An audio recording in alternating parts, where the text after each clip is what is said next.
Yes, hello guys. So nandito din naday mi diha sa buto no, nangaligo mi uban sa akong papa ug sa ako ang magulang no nga bayi.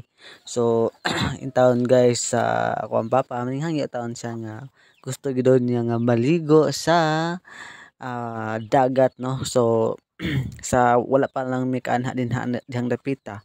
Ang sabot-sabot na midaan sa balay ug aha mi ng mga ligo nga nindot pud ba nga worth it pud ang amo ang pagkaligo no. So gipili na ko ang buton guys kay ngano manindot man gyud kay pud didto og view ug makita man pud ninyo ang buton no nga nindot kay og view nga kuan kayo kanang hinlo kayo og dili gid hugaw mo na nga mo gid akong gipili kay naatlan pud guys nga pag-abot na mo dinha taob kayo.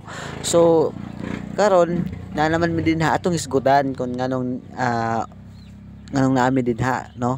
So naami dinhi nangaligo kay akong papa tigkaligo siya og dagat kay dugay-dugay na gid daw siya nga wala kaligo og dagat no. So atlan pud nga wala mi klase so ning uli pud gikan ko baga diha ning uli ko dayon karon na nami sa dagat mo na nga akong papa uban mi ug sa akong magulang nangaligo mi mo na nga lipay kay siya nga naman naka banding-banding pud ming tulo no bisag wala din ko akong mama kay akong mama na gibuhat dito sa bukid. So nindot kayo guys kay bisan tuod og kamerang tulo no, makita mo gyud sa pahiyom no sa ako ang papa nga perting pagkalipayan niya nga nakaadto siya sa dagat sa buto no perte gid niya niyang humol-humol no.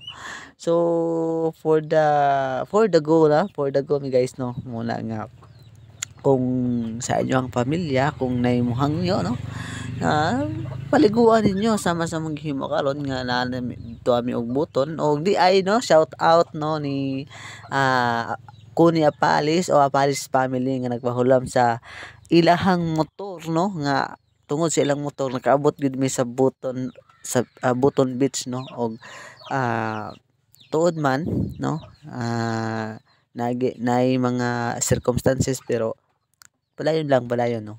So aron lang mapalipay og makaadto pud taon sa og dagat kay dugay na pud siya nga wala kaadto og dagat no. So katawanan kayo no katawanan kayo diha kay kanang murag naular jud kayo ang init diha ba kay